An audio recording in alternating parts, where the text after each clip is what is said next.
இன்றைக்கி நம்ம simple and டேஸ்டியாக வாழைப்பழம் பனானா வச்சு ஒரு ஸ்வீட் ரெசிபி தான் செய்ய போகிறோம். வாங்க அதை எப்படி செய்கிறதுன்னு பார்க்கலாம்.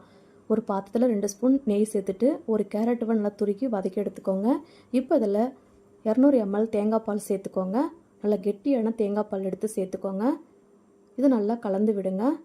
தேங்காய் பால் நல்லா கொதித்து வந்துட்ட பிறகு நான் 1 கப்பு ஜவ்வரிசி ஊற வச்சுருக்கேன். ஜவ்வரிசியை உள்ளே சேர்த்துக்கோங்க. தேங்காய் பாலும் கேரட்டும் நல்லா வெந்து வந்துடும் இதிலே.